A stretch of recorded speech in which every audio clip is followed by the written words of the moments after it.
안녕하세요, 구독자 여러분. 구독과 좋아요는 채널 운영에 큰 힘이 됩니다. 안녕하세요. 김포에서 수학 교습소를 운영하고 있는 35살 여성입니다. 현재 남편과 아이와 함께 살고 있고 시댁과 인연을 끊고 산지 1년 정도 되었네요.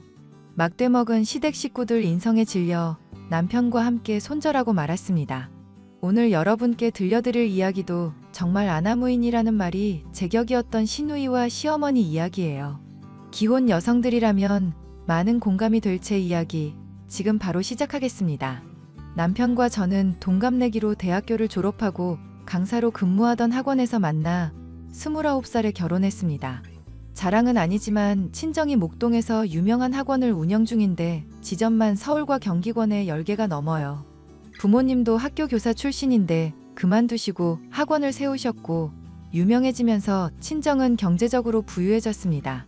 저와 남편이 근무하던 학원도 친정 부모님이 운영하시던 학원이었고 동료 교사의 소개로 만난 남편은 성실하고 과묵하기도 하고 자기 할 일 똑 부러지게 하는 사람이었습니다. 그래서 그 모습이 좋아 결혼을 결심하게 되었던 거죠. 하지만 모든 게 완벽하던 남편에게 딱 한 가지 흠이 있다면 그건 바로 시어머니와 시누이였어요. 세상에 이렇게 점잖고 올바른 사람한테 이런 사람들이 가족이라고? 싶을 정도로 많은 차이가 났습니다. 어릴 적부터 시누이에게 많은 것을 양보하고 살았던 남편은 시어머니와 시누이가 저에게 거슬리는 행동을 하면 먼저 나서서 막아주기 바빴어요. 자신이 많이 양보하고 봐줬으면 된 거라고 저한테까지 피해 끼치고 싶지 않다는 이유에서였죠. 시누이는 남편보다 2살 어렸는데 대학 졸업하고 연애하던 남자와 사고쳐서 아이를 임신했습니다. 급하게 결혼식을 올리고 오피스텔을 얻어 살았는데 저와 임신 출산 시기가 비슷했어요. 그런데 역대급 반전이 있었습니다. 아이는 서방님의 아이가 아니었고 시누이가 바람을 피운 상간남의 아이였어요. 이 사실을 안 서방님은 시누이와 이혼을 했고 시누이는 위자료 한 푼 받지 못하고 쫓겨나고 만 거였죠. 저는 안타까운 마음에 남편과 대화를 나누었습니다. 자기야, 아가씨 지금 어떻게 지내는 거야? 지금 엄마 집에서 지내. 아이는 당장은 엄마가 봐주고 본인이 뭘 잘못했는지 몰라, 걘. 왜? 무슨 일 있어? 아니, 좋은 일로 이혼한 것도 아니고 이혼이 요즘엔 흠도 아니라면서 당당하게 구는데 내가 다 어이가 없더라니까. 아가씨가 그랬단 말이야? 그나저나 아이 아빠는 누군데? 나도 자세히는 모르는데 얘가 워낙 클럽 같은 데를 많이 다녀서 저번에 만났다던 김 아무개라는 소리도 있고. 여하튼 우리가 관여할 건 아니니까 아가씨도 어른이니 알아서 하겠지. 당신이 소갈이 할 이유는 없는 것 같아. 두나를 걱정하는 게 아니라 그 아이가 불쌍해서 그래. 아이는 죄가 없잖아. 그건 그렇지. 난 두나 이해를 못하겠어. 아이를 두고 어떻게 뻔뻔하게 결혼 생활을 이어나갈 생각을 했을까? 상간남 그 자식 아이인 거 알았으면서. 소름이다. 소름이야. 에이, 뭐 사정이 있었겠지. 우리는 우리만 신경 쓰자. 당신 너무 깊게 생각하지 마. 그러다 두통 또 도진다. 그렇게 살얼음판 같던 시댁의 분위기가 어느 정도 가라앉자 시누이는 아이를 키울 돈을 벌어야 한다며 취업했습니다. 중소기업의 경리로 취직했다고 하는데 어느 순간엔가 아이를 부탁한다며 저에게 맡기더라고요. 시어머니가 아이를 돌봐주고 계셨지만 노후 자금을 마련한다며 건물 청소와 입주 청소 일을 시작하셨어요. 저는 한두 번 정도야 아이를 맡아주었는데 그게 계속되니 제가 쌍둥이를 키우는 것도 아니고 여간 힘든 게 아니더라고요. 남편이 세미나라도 갈 때면 저 혼자 독박 육아를 해야 했던 건 물론이고요. 저는 답답한 마음에 남편에게 신세 한탄을 하게 되었습니다. 그날도 아이 둘을 다 재우고 밤 11시가 넘은 시간에야 저녁을 먹게 되었습니다. 오늘 당직인데 안 피곤해? 피곤하지. 그래도 아까 잠깐 눈 붙였어. 요즘 고등학생들 밤새워서 공부한다고 난리도 아니네. 특별반 맡으면서 더 힘들어. 많이 힘들지? 그나저나 아가씨는 요즘 일이 많이 바쁜가 봐? 왜? 무슨 일 있어? 아니, 아이를 오늘도 안 데려갔어. 연락도 안 되고 해서 일단은 규진이랑 같이 재웠지. 오늘도? 그럴 리가 없는데. 아까 회사 일찍 끝나고 엄마랑 어디 간다고 했던 것 같은데. 그래? 뭔 일이 있나 보네. 미안해. 결혼해서 괜히 고생만 시키는 것 같네. 아니야, 뭐가 미안해. 아가씨가 사정이 있어서 그런 걸 뭐. 집에 있는 게 나밖에 없으니 내가 돌봐주는 게 당연한 거야. 너무 걱정하지 마. 요즘 애들 시험 기간이라 육아 못 도와줘서 미안해. 시험 기간 끝나면 맛있는 거 먹자. 그리고 정 안 되면 베이비시터 고용하자. 요즘 나라에서도 운영하는 곳 많더라. 내가 알아볼까? 당장 결정할 건 아니고 아가씨도 어떻게 될지 모르니까 일단 지켜보고. 알겠어. 당신 생각이 그렇다면 어쩔 수 없지 뭐. 아휴, 이게 뭔 고생인지. 그러게, 나도 쓸데없는 걱정하기 싫다. 매번 참아줘서 고마워. 내가 다 미안해. 저는 밤낮 없이 일하는 남편에게 제 속 깊은 이야기를 다 하지 못하겠더라고요. 답답한 마음에 친정에도 이야기했는데 마음고생하지 말고 하고 싶은 대로 하라고 조언해 주시더라고요. 저는 엄마의 추천으로 마음 맞는 베이비시터를 고용해 아이를 돌보기 시작했어요. 그런데 이때다 싶었는지 하루, 이틀 짧게 아이를 맡기던 시누이가 아이의 아이를 전담해달라 하더라고요. 베이비시터도 있고 저도 있고 하니까 더 편하지 않겠냐면서 말이죠. 정말 뻔뻔하기 그지없었지만 남편에게 짐을 짊어주기 싫었고 시누이도 한두 달만 있으면 어린이집 보내겠다길래 알겠다고 했습니다. 출근해야 하는 아침부터 밤늦게까지 아이를 돌봐줘야 했고 간식이며 밥이며 수시로 갖다 바쳐야 하는데 여간 힘든 게 아니었습니다. 위에서 언급했듯이 쌍둥이를 키운다고 해도 과언이 아니었고 베이비시터가 있음에도 불구하고 점점 지쳐가더라고요. 오죽하면 스트레스 받아서 탈모까지 생길 지경이었다니까요. 그러다 3주 정도 지난 시점에 모처럼 조기 퇴근한 시누이가 저희 집에 왔습니다. 아이 봐줘서 고맙다며 웬일로 봉투에 20만 원 담아서 건네주며 아이 데리고 시댁으로 가더라고요. 오래간만에 정신 좀 차렸나. 미안한 건 아나 싶어서 뿌듯해하려는데 얼마 지나지 않아 시어머니와 시누이가 폭풍 문자를 해대기 시작했습니다. 얘, 너 나랑 대화 좀 하자. 어머니, 이 시간에 어쩐 일이세요? 아가씨 조금 전에 갔는데. 두나가 너네 집에 갔다가 봤다는데 너 아이들한테 인스턴트 먹이니? 요즘 아이들 반찬 파는 가게도 많고 해서 가끔은 사서 먹이기도 하고 제가 해 먹이기도 하죠. 왜 그러세요?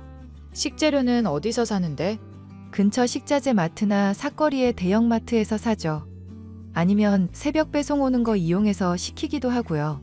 얘가 정신이 있는 거야 없는 거야? 백화점에서 파는 유기농도 아니고 지금까지 그따위 음식 먹인 거였어? 언니, 그렇게 안 봤는데 실망했어요. 우리 아기는 그런 거 먹이고 언니 아이는 뭐 유기농, 브랜드 음식 먹였죠? 아니, 도대체 무슨 말씀을 하시는 거예요? 언니가 우리 아기 인스턴트 먹이고 출처도 모르는 가게에서 사온 반찬이랑 밥 먹이고 어쩐지 애가 야윈 것 같더라니. 얘, 너 실망이다. 네 자식 아니라고 이렇게 막 대하는 거니? 어머니, 뭔가 오해가 있으신가 본데요. 저 막대한 적 없거든요. 시끄러워. 네가 안 그랬으면 두나가 왜 이렇게까지 해? 당장 사과하지 못해? 아니, 잘못한 게 없는데 제가 무슨 사과를 해요? 그렇게 제가 못 믿어오시면 아이 먹는 음식은 앞으로 직접 해다 주던가. 그게 아니면 아이 못 봐줄 것 같네요. 아니, 아이 못 봐줄 것 같아요. 그럼 그렇게 할게요. 언니, 갑자기 이러는 게 어디 있어요? 아가씨야말로 이러는 게 어딨어요. 내일 당장 아이 짐 빼서 가져가요. 난 더 이상 못 해주겠어. 결국 저와 다툰 시누이는 시모에게 아이를 맡기고 출퇴근하더라고요. 시어머니는 늙어서 아이를 보자니 여간 힘든 게 아니라며 시누이와 한바탕 하고는 저에게 맡기더군요. 그래도 이번에는 한 달에 150만 원 받으면서 맡아주기로 했습니다. 본인이 육아를 해보니 힘들다는 걸 알게 됐고 다른 사람 손탁이 불편했던 조카가 자지러지게 울었던 탓일 겁니다. 어렵게 마음을 가다듬고 다시 시누이의 아이를 봐주는데 한 달, 두 달, 몇 개월이 지났어요. 그런데 말입니다. 처음에 아이를 맡기고 나서 그 이후로 찾아오지도 않고 아이를 데려가지 않더라고요. 가끔 안부 인사만 물을 뿐 집에 오지도 않고 제 전화도 피하고 메시지만 주고받았죠. 연락이 잘 되지 않을 때가 수두룩해서 시어머니한테 따졌습니다. 어머니, 아가씨 정말 너무하신 거 아니에요? 왜 그러니? 아니, 어머님. 시누이가 조카 맡긴 지 반년이 넘었어요. 저 더 이상은 못 참아요. 그거야 두나가 워낙 바쁘니 그렇지. 그리고 못 참으면 어쩔 건데? 갖다 버릴 거야? 갖다 버리면 이혼 당할 줄 알아, 이년아. 아니, 본인 일만 중요한가요? 아이를 맡겼으면 적어도 안부를 묻던가 해야 하는데 그런 것도 없고 놀러 다니기 바쁜데. 얘가 뭘 모르네. 네가 강사 일만 해서 사무직에 대한 이해도가 없나 본데. 원래 회식도 잦아. 아니, 그건 그거고 일단은 가족이 먼저 아니에요? 네가 편해서 그런가 보지. 짜증나게 하지 말고 투정 부리려거든 네 남편한테나 해. 정말 너무하시네요. 돈을 받고 봐준다지만 제대로 주시는 것도 아니고 맨날 사사건건 트집 잡으면 저한테 맡기지 마시고 어머니나 아가씨가 직접 돌보라고요. 뭐? 인연이 너 시어머니한테 소리 지르라고 너희 친정에서 가르치던? 이 버르장 머리 없는 년. 아니, 어머님 생각을 해보세요. 제 아이도 힘든데 제가 왜 다른 아이를 도맡아줘야 해요? 가족이잖니. 그 정도도 못 해줘? 그리고 집에서 놀고 먹는 애가 너 혼잔데 누구한테 부탁하라는 거야? 놀고 먹어요? 저 그동안 많이 참았어요. 앞으로 아이는 아가씨랑 어머님이 알아서 하세요. 뭐? 너 왜 그래? 왜 그러긴요. 자기 아이 키우라는 게 잘못인가요? 저는 제 아이만 챙길 테니 어머님은 아가씨한테 잘 이야기해 보세요. 뭐? 야, 너 정말 이럴 거야? 어떻게 가족한테 이럴 수 있어? 이 못 되쳐먹은 년 같으니라고. 저는 기막힌 상황에 얼굴 표정 관리도 안 되고 화를 참기 어렵더라고요. 혼자 화장실 가서 소리 한번 꽥 지르고 남편에게 전화했습니다. 한바탕 다 털어내고 이런 식으로 살 수 없다며 아이를 데리고 친정으로 가버렸습니다. 그 상황에서 가만히 열을 식혀도 모자란데 시어머니가 저에게 연락해 염장질을 한 거 있죠? 얘, 너 친정 갔다며? 네 발로 기어나간 거나 다름없다. 이혼하고 싶으면 해. 단 위자료나 양육비는 없다? 그딴 돈 필요 없어요. 제가 돈 때문에 이러는 거 같으세요? 아니 아무튼 너 이대로 이혼하면 모든 건 다 끝이다. 돈까지 받아가면서 아이 봐주는데 너는 왜 이런 거 하나 못하니? 어머니, 제가 못하는 게 아니라 어머님 딸 아가씨가 능력이 없는 거예요. 아시겠어요? 150만 원이 적은 돈은 아닐 텐데 넌 뭐가 그렇게 당당해? 어머니, 요즘 시세를 잘 모르시나 본데 150이면 요즘 베이비시터 2주 일한 값이에요. 웃기는 소리 하지 마라. 가족 간에 그냥 해줄 수도 있는 일을 네가 하도 투덜거려서 돈으로 보내는 거잖니. 자기 자식은 자기가 키워야지 허구한 날 늦게 온다면서 술 처마시고 남자나 만나러 다니고 제가 모를 줄 알았어요? 뭐? 우리 딸 모욕하지 마. 이런 경우 없는 년을 봤나. 당장 두성이랑 이혼해. 내가 이혼하라고 하면 못할 줄 알아요? 내일이라도 당장 이혼할 테니까 알아서 잘 사세요. 야, 너 정말 그럴 거야? 이 CM이 말이 안 들려? 제발 정신 좀 차리세요. 아가씨도 그렇고 어머니도 그렇고 적어도 남한테 피해는 주지 말아 하죠. 그렇게 저는 정말 보란듯이 시청에 가서 이혼 서류를 가져왔습니다. 남편이 도장만 찍을 수 있게끔 정보 기록 다 해두고 저녁이 되기만을 기다렸죠.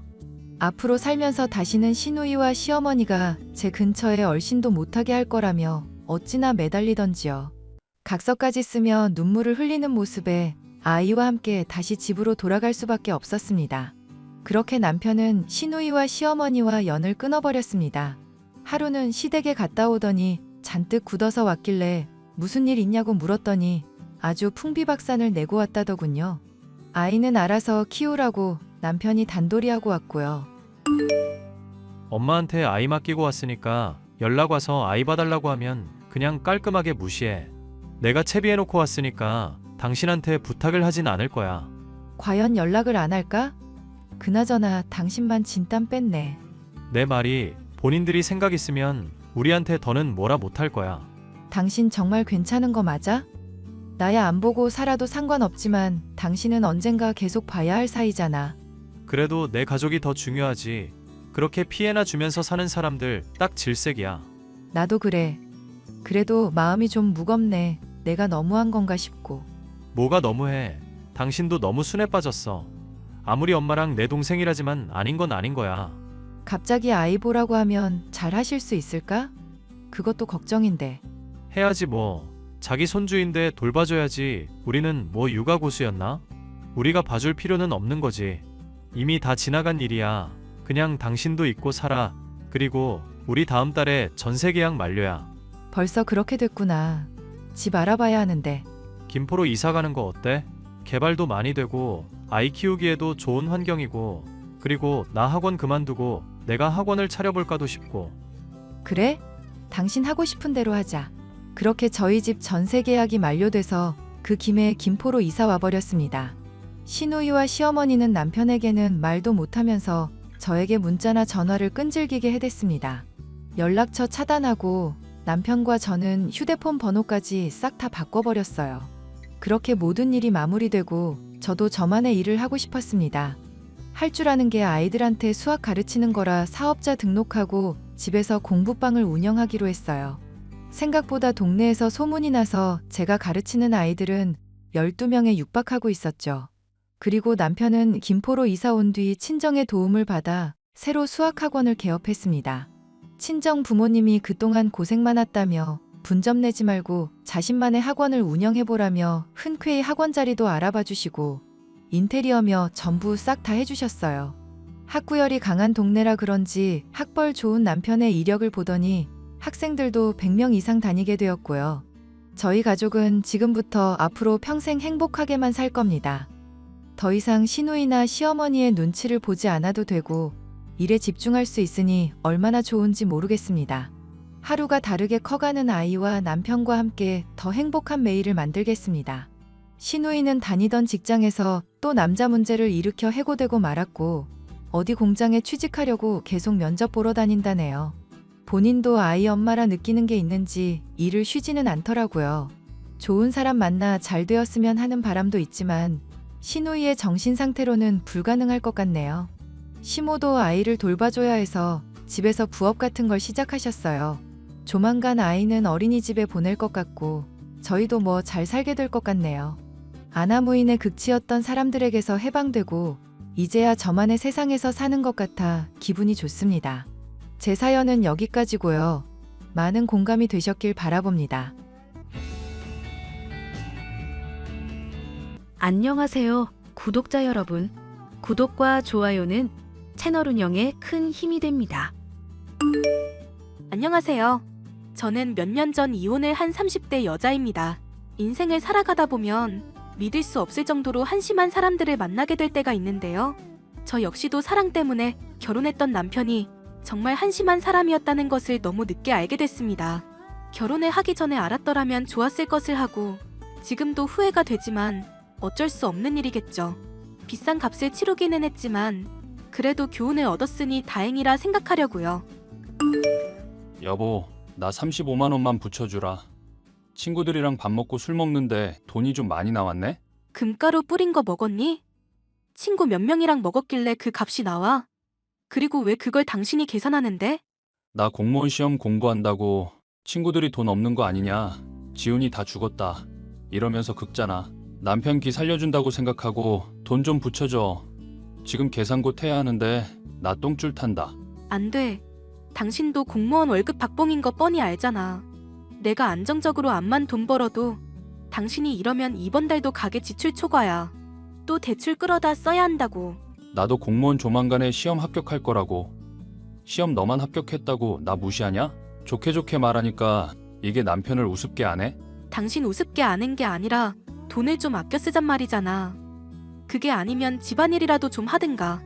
야, 방 청소에 빨래 같은 집안일은 내가 다 하잖아. 말은 똑바로 해야지. 방 청소는 로봇 청소기가 다 하잖아. 당신이 하는 건 기계 안에 쌓인 먼지 며칠에 한 번씩 버리는 게 전부고. 그럼 당신이 빨래하는 거 말고는 하는 집안일이 대체 뭐 있는데? 치사하게 그런 거 다 따지고 그럴래? 우리 사랑하는 사이 아니었어? 언제는 나 좋다고 매달리더니 이게 요즘엔 남편을 완전 종 취급하네? 당신 얼굴 뜯어먹는 것도 하루 이틀이지. 이쁘다 이쁘다 해주니까 진짜 이쁜 줄 알아? 공무원 시험 안 되면 어디 취직이라도 하라고. 맨날 나한테 집안일로 스트레스 주니까 내가 시험 합격을 못하는 거야. 이럴 거면 차라리 독서실이라도 다니게 해주든지. 독서실 다니라고 돈 줬더니 그걸로 PC방 갔던 거 내가 모를 줄 알지? 당신은 그냥 애초부터 공무원 시험 합격할 마음 없는 사람이야. 그냥 공무원 시험 공부하고 있다는 그 가능성에 취해서 아무 노력도 안 하는 사람이고. 너 말 다 했냐?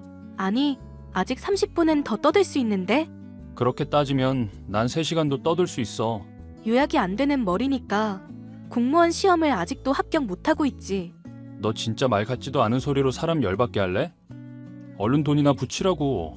남편은 허구한 날 친구들과 당구에, PC방에, 술집까지 흥청망청 놀러만 다니는 사람이었어요. 공무원 시험을 3년 내로 합격하겠다는 말만 믿고 저는 지원을 아끼지 않았지만 기대는 늘 배신으로 돌아올 뿐이었죠. 잘생긴 얼굴 말고는 하등 쓸모도 없는 것이 바로 남편이라는 사람이었는데요. 절 힘들게 하는 것은 남편만이 아니었습니다. 요즘 네가 남편 힘들게 한다며? 애를 어떻게 쥐잡듯 잡길래 착한 민재 입에서 앓는 소리가 나와? 그이가 그렇게 어머님한테 말해요? 와, 전 그냥 공무원 시험 공부한답시고 놀러만 다니고 돈만 써대니까 한마디 한 게 전부예요. 남자가 나라 일 제대로 하려면 원래 사내 대장부들이랑 어울리면서 놀기도 할 줄 알아야 한다. 놀 줄도 모르다가 고위직 올라가서 늦바람 나느니 미리부터 노는 게 낫지 않겠니? 그것도 합격을 하고 볼 일이죠. 남편 실력에 고위직은 고사하고 지금 준비하는 시험 합격도 힘들 지경인데요. 네가 그렇게 우리 민재를 믿어주지 못하고 구박만 하니 기가 펴겠니? 안 그래도 점쟁이한테 물어보니까 마누라한테 기가 단단히 눌려 산다던데. 내가 그 말을 믿지 않으려고 해도 믿지 않을 수가 없구나. 점쟁이한테 또 돈 쓰셨어요? 조상님이 꿈에 나와서 나한테 그러더라.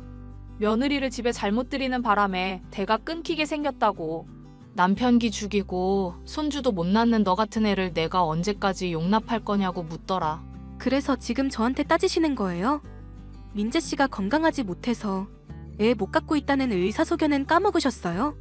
의사소견이고 뭐고 난 그런 어려운 얘기 모르겠고 임신은 여자가 하는 건데 왜 민재 얘기를 하는지도 모르겠다. 하여간에 너 내가 벼르고 있으니까 조심하고 있거라. 우리 집안이 뼈대 있는 집안인데 너가 지금 들어와서 아주 난리야. 난리. 전 잘하고 있는데요. 같이 노량진에서 커플로 시작해도 누구 한쪽 합격하면 깨지는 경우 많거든요. 저처럼 합격 못한 사람 데리고 결혼하는 사람 요즘 세상에 흔한 줄 아세요? 그래서 네가 너한테 고맙다고 절이라도 하란 말이니? 우리 민재 기운 네가 훔쳐가서 합격했는데? 앞으로 자꾸 제가 그이 합격 훔쳐서 된 거라는 말하지 말아주셨으면 좋겠어요. 제 나름대로 열심히 하는데 그런 미신 얘기 별로 듣고 싶지 않거든요. 아이고 내 팔자야. 내가 전생에 무슨 죄를 지었길래 너 같은 며느리를 들였나 모르겠다. 저도 전생에 뭔 죄를 지었길래 저 싫어하는 시어머니한테 시집살이 하고 있는지 모르겠네요. 저희 둘 다 참 불쌍한 처지죠. 이게 뚫린 입이라고 시애미한테. 시어머니의 허구한 날 이어지는 잔소리 때문에 귀에 염증이 생길 정도였는데요. 그나마 참고 버티는 것은 남편에 대한 사랑 때문이었습니다. 설령 시험 합격을 못하더라도 이 남자를 제가 먹여 살려야 하겠다. 그래도 조금이나마 인간은 만들어보자 이런 생각을 품고 있었죠. 그런 제 노력 덕분일까요? 주영아, 나 이제 시험 공부 그만하고 취직하려고. 당신이 취직한다고? 갑자기 왜 그런 말을 해? 너한테 혼자 일하게 하고 나는 집에서 빌빌거리는 게 맞나 싶어서 그래.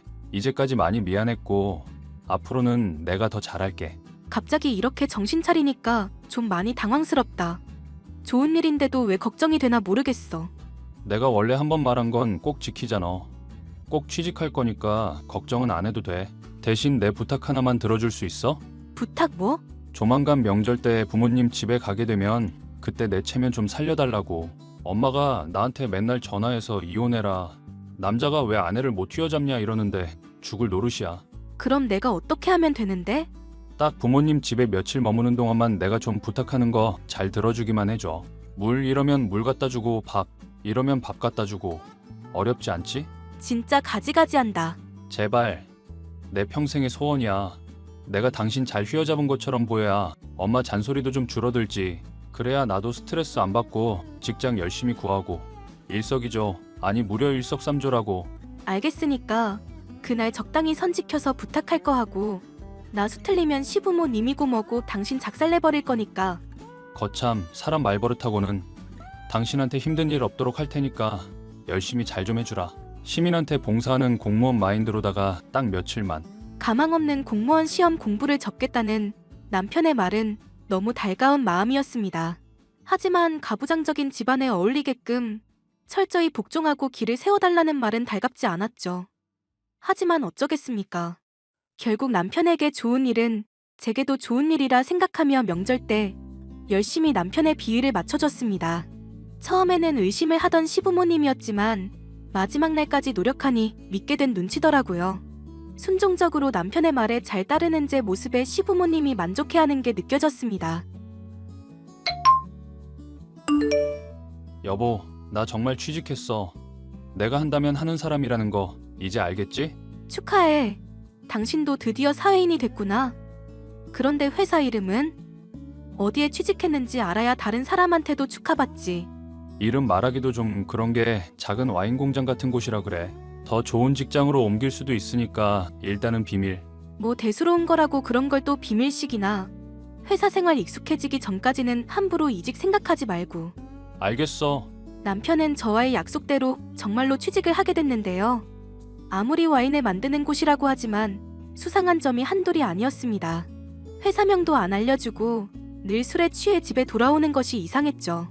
제 몰래 전화를 받는다거나 출처불명의 돈이 남편 통장으로 입금되는 것도 수상했는데요. 남편에게 물어도 알려주지 않아 답답하던 중 충격적인 사실을 알게 됩니다. 주영아, 나 너무 놀라서 지금도 믿기지가 않는데 이거 지금 네 남편 아니니? 맞아. 얼마 전부터 와인을 한다고 했었거든. 한국 진짜 좁다. 사실 남편분 저번에 뵙고 진짜 잘생겼다 생각해서 얼굴 기억하고 있었던 거 알지? 몰랐어. 너 남의 남편의 눈독 들이고 있었니? 아니, 지금 농담을 하려는 게 아니라 하여튼 내가 민재 씨 얼굴을 똑똑히 기억하는 편이잖아. 근데 나 오랜만에 와인바 갔다가 알게 됐는데 민재 씨가 다른 여자랑 술 마시고 있는 걸 봤었거든. 와인바에서 일하고 있다니까. 동료든지 손님이든지 하겠지. 내가 거기까지면 너한테 왜 말을 하겠어. 민재 씨 와인바 직원이 아니라 다른 곳에서 손님으로 들어왔었다고. 어떤 여자랑 처음 들어올 때부터 손잡고 있던 거랑 주문해서 술 마신 거 모두 확인했는데 직원이 그럴 리가 없잖아. 친구의 말을 곱씹으며 남편의 그간 행적을 되짚어보니 이상한 게 한둘이 아니었습니다. 그래서 전 휴가를 낸 동안 남편을 미행했고 사건의 진상을 알 수 있었습니다. 당신 호빠에서 일하고 있었어? 이렇게 돈 벌면서 남자니 뭐니 나한테 유세 떨었던 거니? 뜬금없이 뭔 소리야? 말을 좀 알아듣게 얘기해. 당신 뒤를 내가 며칠이나 밟은 줄 알아? 아주 이 여자 저 여자 안 가리고 다 건들고 돌아다니더만? 그래도 너한테 떳떳한 남편 되려고 그런 거잖아. 내가 돈을 갑자기 어디서 벌겠어? 떳떳한 남편 같은 소리하고 앉았네. 나 당신 같은 쓰레기에 한심한 인간이랑 같이 못 사니까 당장 이혼해. 내가 당장 그만둘게. 나도 일하면서 아줌마들 비위 맞추고 이건 진짜 아니다 싶었어. 얘기 더 듣기 싫으니까 꺼지라고. 내가 잘못했다고 남자가 말하고 있는데 어디 말을 끊고 꺼지라 말아야. 나다, 시엠이. 내가 암만 생각해도 이상해서 물어본다. 너 혹시 우리 아들 설거지 시켰니? 무슨 말씀인지 모르겠는데요. 민재랑 너 집에 왔을 때 애 손에 습진이 있었던 게 암만 생각해도 이상하더구나. 바른 대로 말해라. 설거지 시켰어, 안 시켰어? 네, 시켰어요. 근데 그게 문제가 되나요? 문제가 되나요? 이게 지금 사태의 심각성을 모르네? 어디 계집애가 남편한테 집안일을 시켜?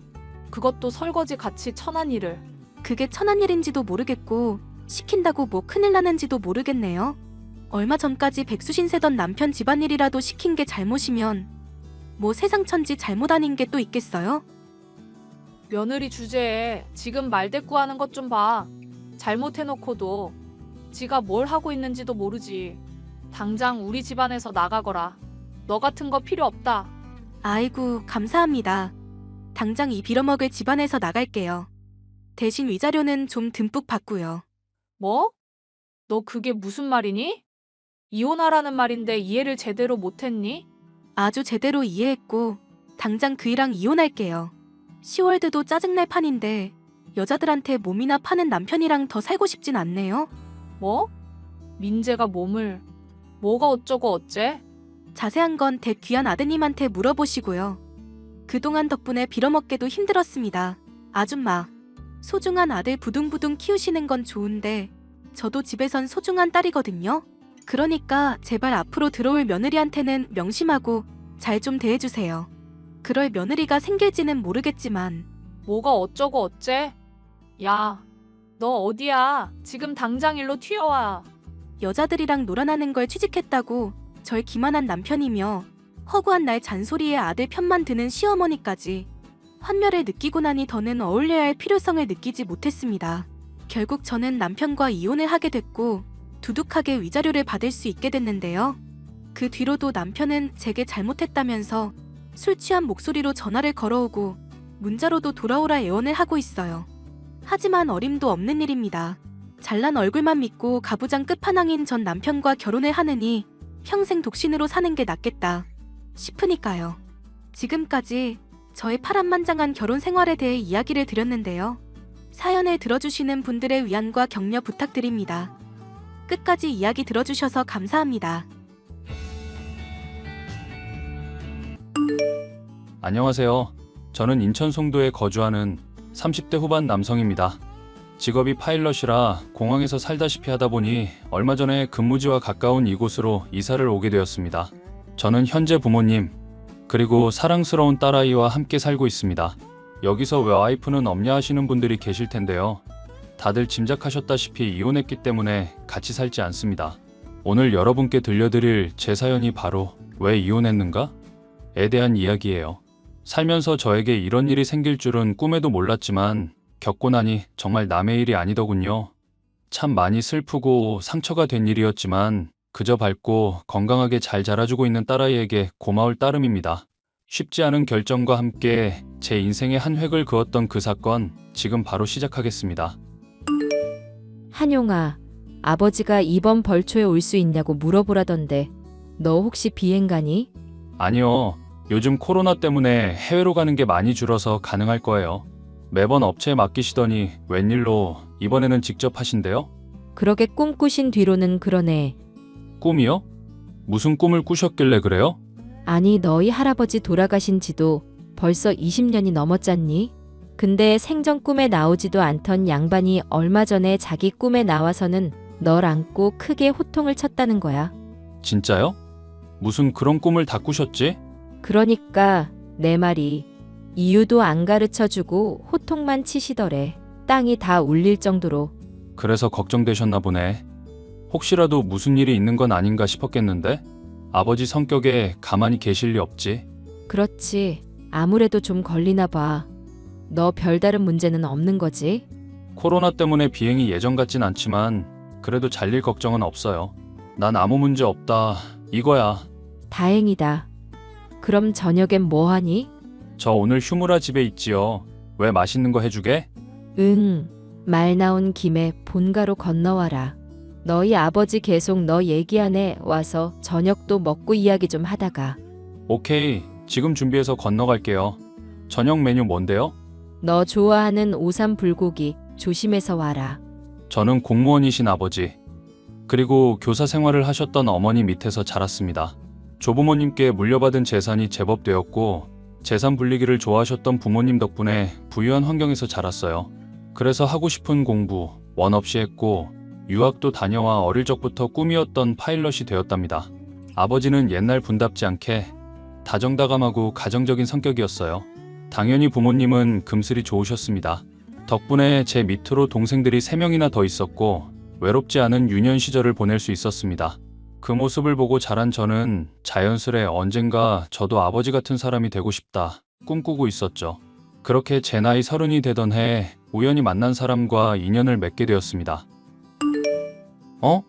은지씨 또 보네요. 비행은 할만해요? 네. 덕분에 적응 잘하고 있습니다. 기장님이 신경 써주신 덕분에 잘 적응하고 있어요.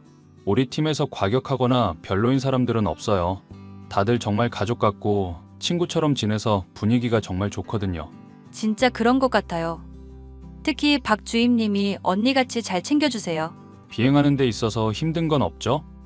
필요한 거라든지 개선해야 할 거라든지 생각나는 게 있으면 언제든지 말해요. 네, 그럴게요. 기장님이 모는 비행기는 특유의 안정감이 있는 것 같아요. 안내 방송해 주실 때마다 손님들이 어찌나 반응이 좋은지 몰라요. 와, 정말 그래요? 하긴 제 목소리가 좋긴 하죠. 그나저나 이번에는 아예 우리 팀으로 배정받은 건가 봐요? 네, 그렇게 됐습니다.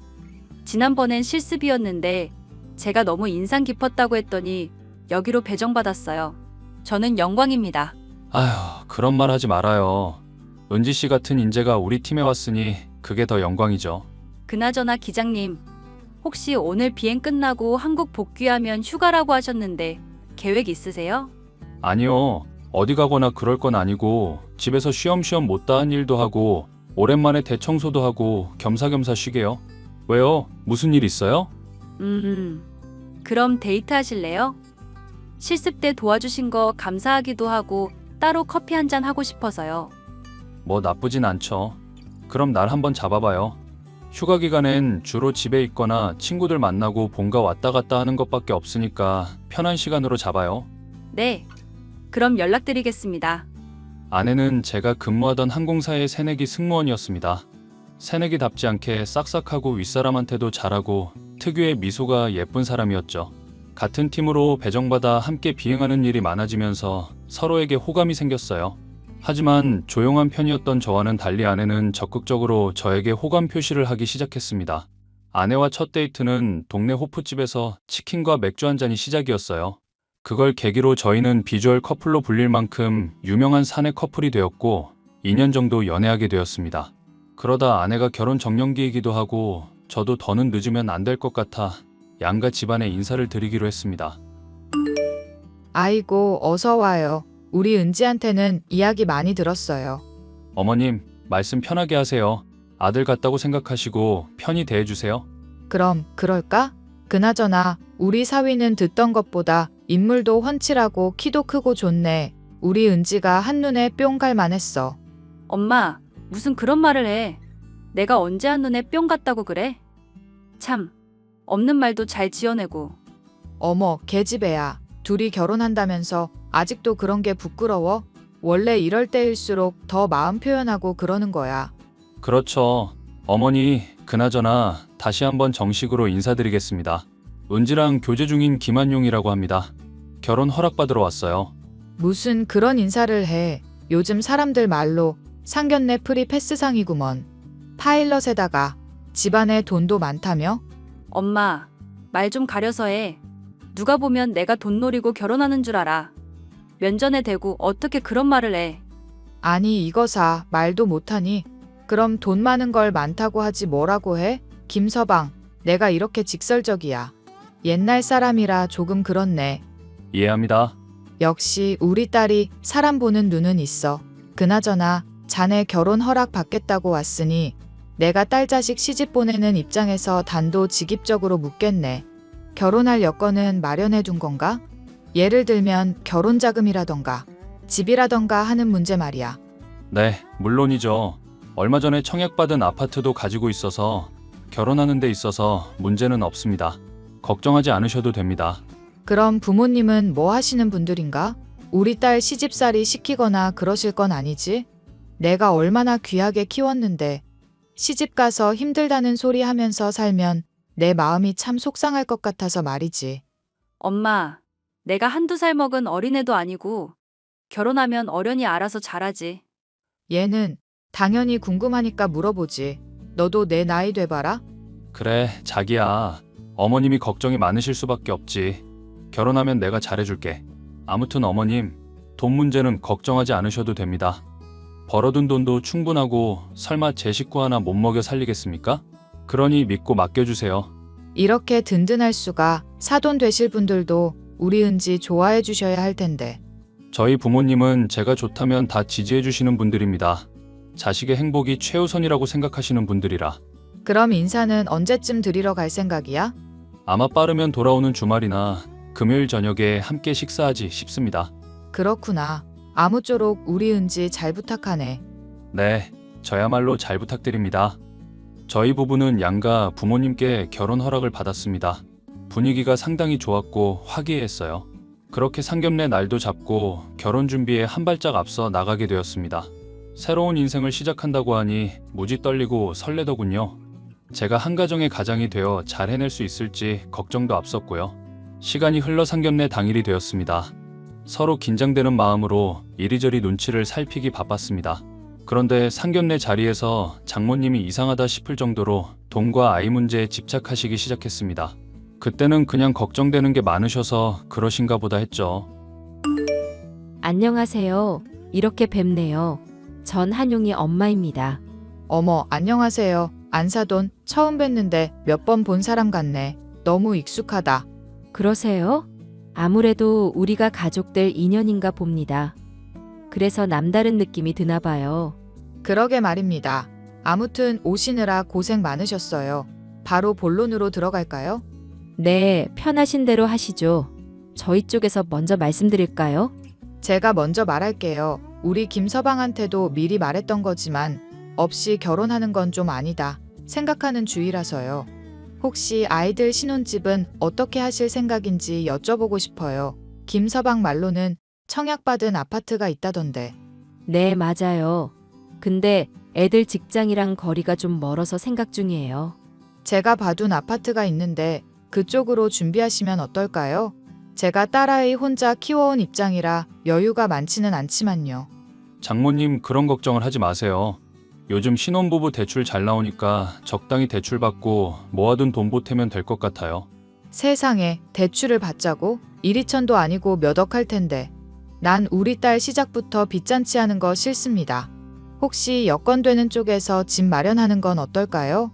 요즘 반반 결혼이니 뭐니 하는데 여유가 되는 쪽에서 하면 좋잖아요. 원하시면 신혼집은 준비해 드릴게요. 그럼 예단은 그만큼 해주시는 건가요? 솔직히 결혼은 여자가 더 피해를 많이 보잖아요. 나중에 아이도 낳고 육아는 우리 딸 몫이 될 텐데. 살면서 필요한 혼수 정도야 마련해 줄 수 있어요. 각자 쓰던 것도 있고 하니 굳이 돈 들일 필요 있나요? 엄마, 그런 억지가 어딨어. 대출이야 갚아나가면 되는 거고. 빚 없이 집을 어떻게 사? 한두 푼 하는 것도 아닌데. 안사돈 말이 틀린 건 아닙니다.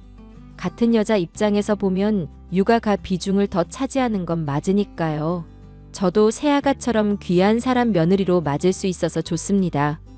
두 사람이 행복하기만 하다면 그걸로 된 거죠. 어차피 한용이한테 물려줄 재산 미리 준다고 생각하고 직장 근처로 아파트 마련할 수 있게 도와주겠습니다. 어머, 역시 사부인은 생각이 참 깊으시네요. 그리고 아이는 바로 갖는 게 좋을까요? 아무래도 적당히 신혼 기간 보내고 갖는 게 좋겠죠?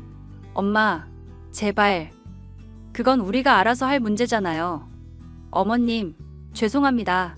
엄마가 저 결혼시키시다 보니 걱정되는 게 많으셔서. 아니야, 그럴 수 있지.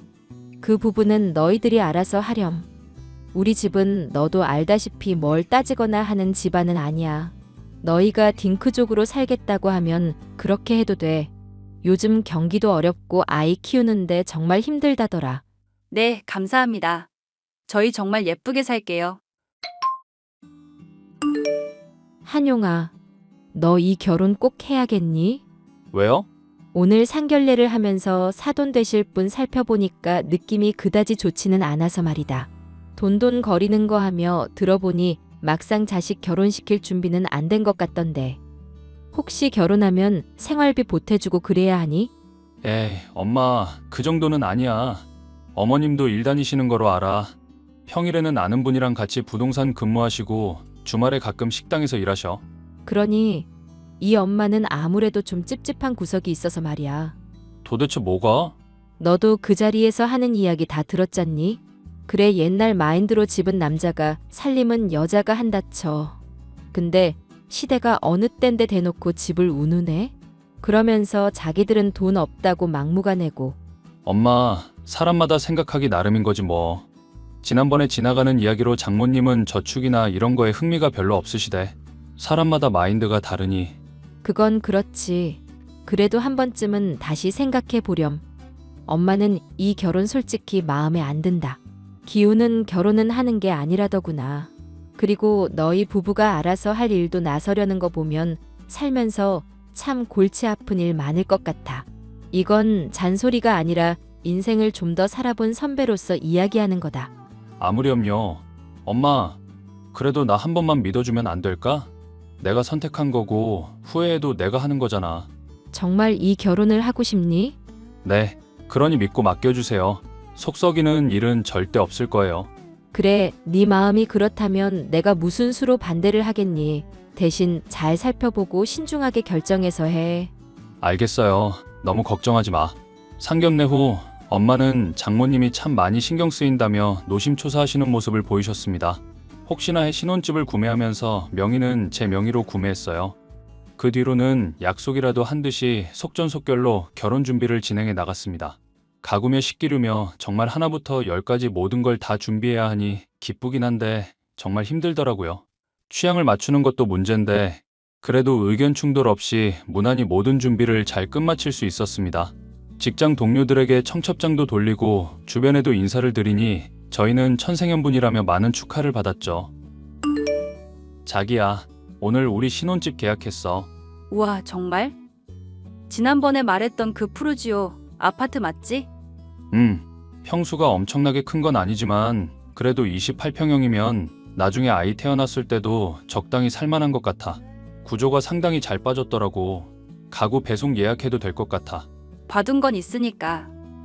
아무래도 내가 구조를 좀 봐야 할 것 같은데 다음 주 중에 한번 가보자. 그래, 그러지 뭐. 그나저나 지난번에 말했던 모임 언제라고 했지? 아, 브라이덜 샤워? 그거 이번 주말이야. 결혼 한 달 남아서 정신없지만 친구들이 꼭 해주고 싶대서. 그래. 친구들이랑 좋은 추억 많이 만들고 와. 계좌로 100만 원 보냈거든? 친구들이랑 시간 보내면서 기죽지 말고 필요한 거 있으면 그 돈 써. 모자라면 이야기하고. 와, 자기 진짜 짱이다. 근데 어디서 해? 말했잖아. 제주도 간다고. 친구 중에 한 명이 제주도에서 카페 차렸는데 이번에 민박집도 개업한다고 했거든. 근데 내 결혼 기념 파티도 해준다고 하네. 좋겠다 정말. 비행 스케줄도 없으니 잘 놀다 와. 결혼하면 이래저래 피곤할 거니까. 알았어. 신경 써줘서 고마워. 그나저나 어머님이랑 아버님 옷이라도 한 벌 사드리고 싶은데 같이 백화점 가서 골라줄 수 있어? 아무래도 크기는 자기가 더 잘 알 거 아니야. 내가 다 준비해 놓았지. 결혼해서도 자기가 버는 건 알아서 잘 저축도 하고 요령껏 써. 우리 엄마가 그러더라. 여자가 남편한테 의지하지 않고 마음대로 휘두를 수 있는 뒷주머니는 차고 있어야 한다고. 그게 가정의 평화라나 뭐라나. 난 깊게 관여할 생각 없어. 우리 공동으로 각출하기로 한 생활비 50만 원만 제외하고는 신경 쓰지 않을 거야. 역시 자기야. 꼼꼼하고 세심하고. 백화점 같이 가줄 거지? 나 친구들 만나고 그 이후에 가면 될 것 같은데? 그렇게 많은 사람들의 축하를 받으며 저희는 행복한 새 출발을 하게 되었습니다. 허니문 베이비로 아이까지 생겼고 입덧이 심한 바람에 몸이 많이 상한 아내는 결국 퇴사를 했어요. 힘든 임신 기간을 지나 아이를 출산한 뒤 육아 지옥을 맛보며 아이가 커가는 모습을 보니 시간 가는 줄 모르겠더라고요. 양가 어른들도 딸아이의 재롱을 보며 하루하루 즐거워하셨습니다. 하지만 아내가 산후 우울증이 왔는지 아이가 2돌이 지난 이후부터는 어린이집에 보내고 개인 시간을 많이 갖더라고요.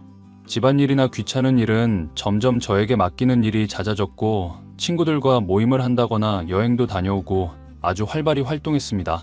당연히 저는 육아하느라 몸도 마음도 지쳤으니 스트레스를 해소하느라 그런 거라 생각했더랬죠. 하지만 얼마 뒤 아내의 행동에 의구심을 품게 된 계기가 발생합니다.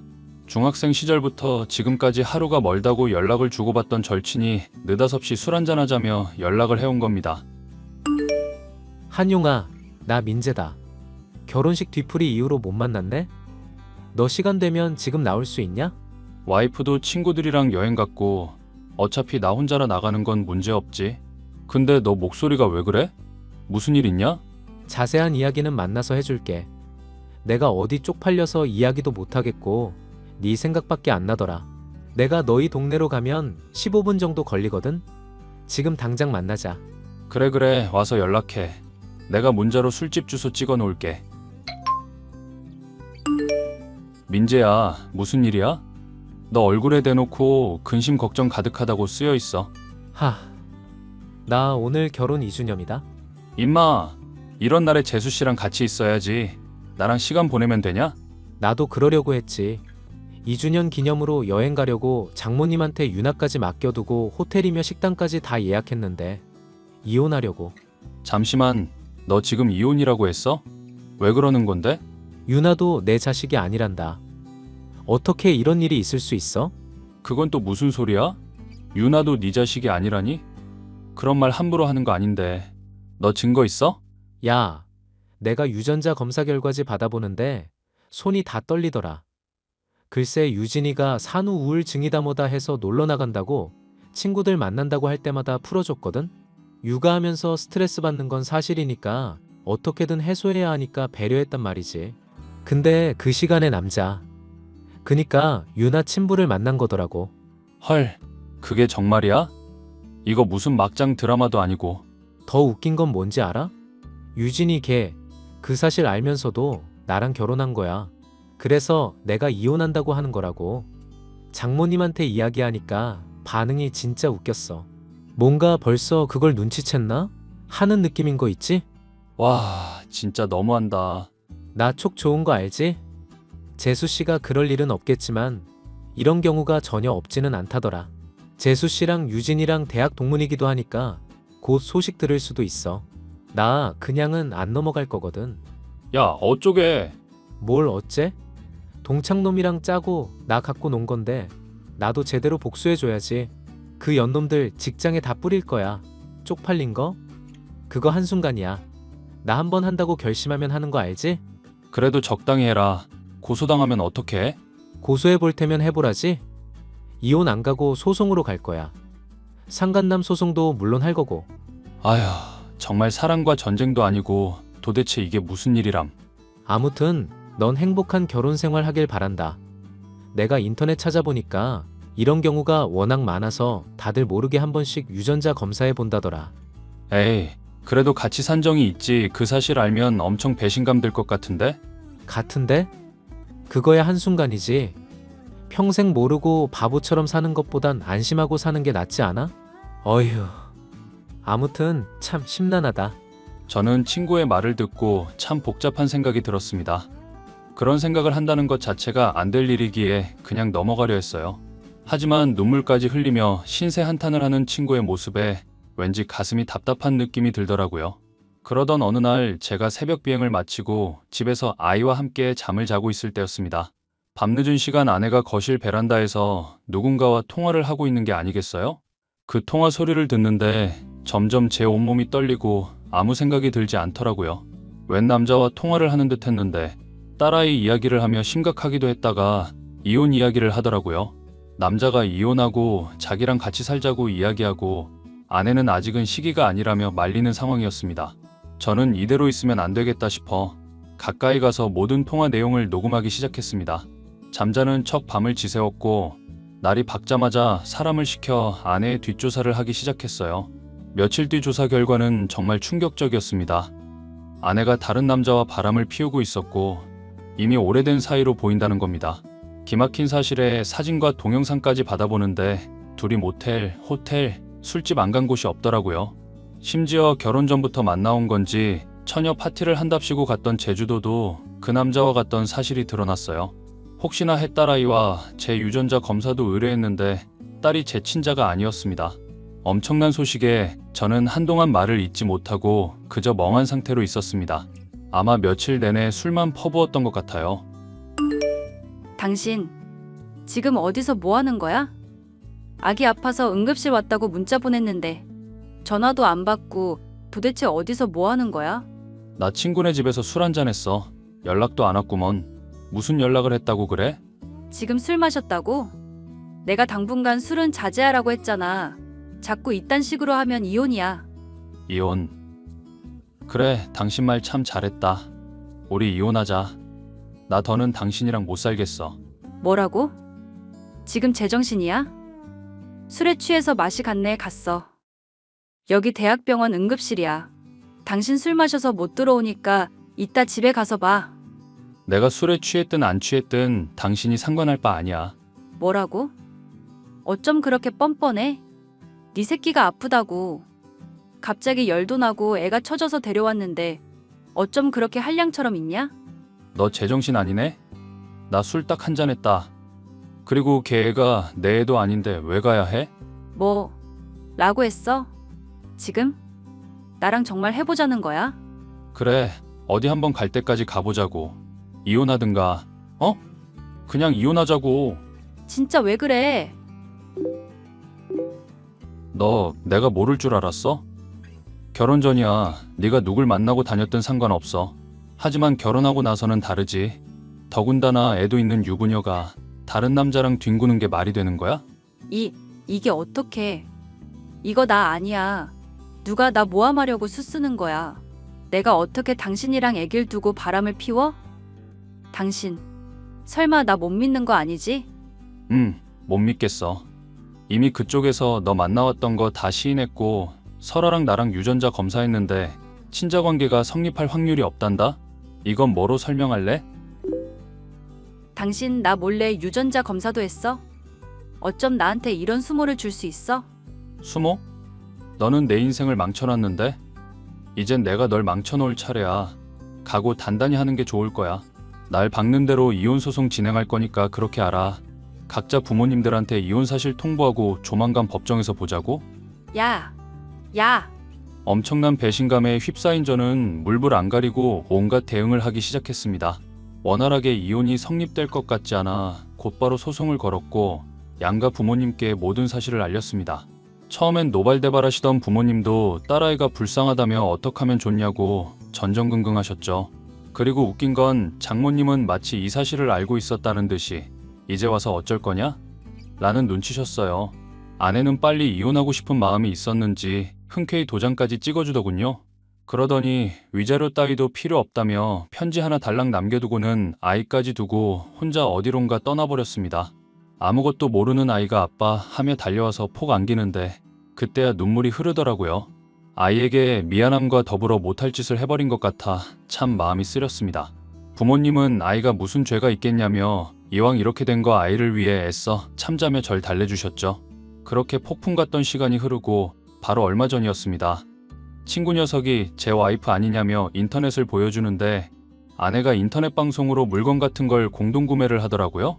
그것도 대놓고 바람 피웠던 그 남자와 함께 말입니다. 좋은 엄마, 행복한 엄마 이미지로 육아용품을 팔며 엄청난 돈을 벌어들이고 있길래 못다한 복수를 할 수 있겠다 싶었어요. 저는 두 사람의 불륜 증거를 인터넷에 그대로 올렸고 아직 시효기간이 남아있는 상간남 소송을 걸어버렸습니다. 당신 미쳤어? 지금 이게 무슨 짓이야? 2년 만에 연락이 와서 한다는 말이 무슨 짓이냐니. 그땐 내가 경황이 없어서 아무것도 못했는데 나도 복수라는 걸 해야 하지 않겠어? 그냥 넘어가기엔 너무 아깝잖아. 진짜 미친놈이구나. 너 나한테 무슨 억하심정 있어? 당연히 있을 수밖에.